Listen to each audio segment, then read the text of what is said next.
The benefit of living in a small space, it's way cheaper. I was able to save 30 plus grand living in a small studio last year. I'm saving $1,100 every month living here. I wanted to pay less for rent so I could travel more and experience more. Instead of paying $1,200 a month living with like 3 or 4 other people, I'm alone. Well, I have one roommate, it's my cat. She is actually the boss. If you want to save money while living in New York, yeah, absolutely go for the micro spaces. You just gotta find one, look super hard, but they're out there. Hey, welcome to my micro studio where I pay just $650 a month to live in midtown Manhattan. And it's only 80 by 150 square feet, which is comparable to a parking lot space and a walk-in closet. Welcome to my 85 square foot micro studio apartment in midtown Manhattan. Here I pay $687 a month in a rent stabilized shoebox.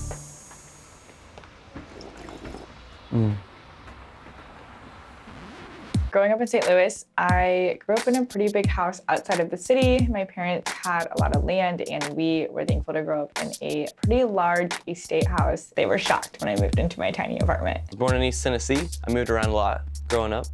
Spent some time in Kentucky, Virginia, Louisiana, New Orleans, DC even.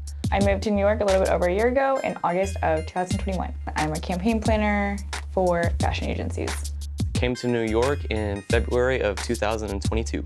I'm a barista trainer at Starbucks. I used to pay $2,000 for rent in a luxury high-rise building and I felt like I wasn't really home, so I didn't really need to be spending that much money on rent anyways. Before moving up here to New York City, I lived in central Kentucky in a 500 square foot apartment, and each month I paid $500 in rent. I found this apartment on Street Easy. It was a little sketchy at first, but I went and visited it and it was fine. I found the space on Street Easy. I saw the space, I liked it, so I just kind of went for it.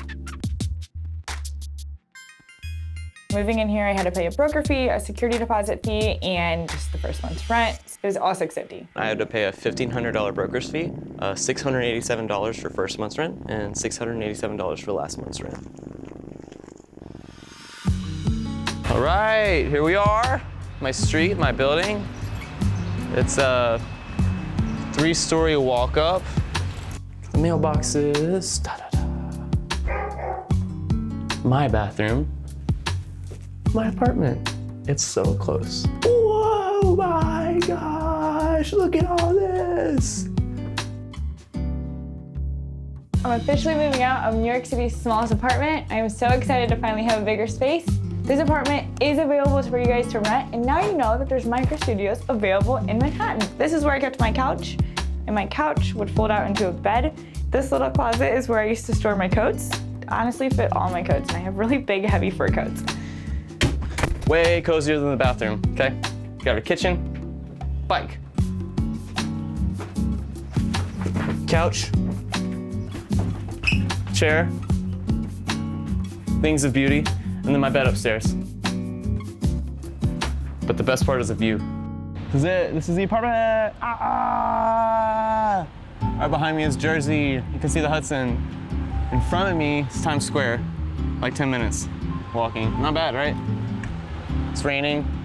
It's New York. We're in Manhattan. And over here we have my small kitchenette, and I know it looks so tiny, but honestly it did the job. I would cook pancakes here in the morning. I would cook bacon and eggs. We're here in the kitchen. So up here is storage space. A microwave. I'll show you the closet. Now we're gonna go up to the loft where I have only fallen down once. I hit my head a few times. There was a water bubble here. And what else? Oh yeah, you do feel a little claustrophobic at times being so close to the ceiling, but right now, as you can see, when there's no mattress, you're not super close. I mean, the coziest part of the apartment is up here at the loft. So I got my bed up here. It's a full-size mattress. Mandy always sleeps with me every night. These right here, those balloons, my parents ordered those for me for my birthday. Someone brought them to my work and surprised me with it. It's awesome. It was so cool. I decided to move because it was a little bit of a creative halt living in a micro studio. I'm a YouTuber, so I couldn't really do a lot of outfit try-ons for my videos, and I really wanted to show people my morning routine, so I decided to get a bigger space. Welcome to my new apartment, my new townhouse apartment. This is the entrance, and we go through my backyard. I have 4 of the roommates. The rent total for this place is $67.50, but I only pay $13.50. Welcome to the entrance of my new apartment. Right when you walk in, you have the living room area. And now I will show you my bedroom. It's a full size. I can fit a queen size bed in here. This big bed is definitely my favorite part of the room. I have a window this time, which I'm really happy about. This is my full size kitchen. I have a wine cooler, came with an oven, a cute little microwave, and oh, we have a dishwasher too. I'll show you inside my fridge. I don't even know what to do with all this space. Living in really small spaces, yeah, I had to adjust to it. It was a lot at first. What I've realized is I don't have a lot of stuff, but the stuff I have I really love. And it hit me one day. When you change the way you look at things, the things you look at begin to change. So I choose to live in positivity. I'm having a hell of a time. Living in this place has been quite the adventure. There's been a lot of bugs. New York, you get mice sometimes, but most importantly, it's been a lot of fun when I have friends over. People ask me all the time, like, hey, are you gonna ever get tired of this small space? I tell them, yeah, maybe if I wanna have a family. Having a kid in this small space is not super ideal, so I don't really know if that would be sustainable or super great for the kid.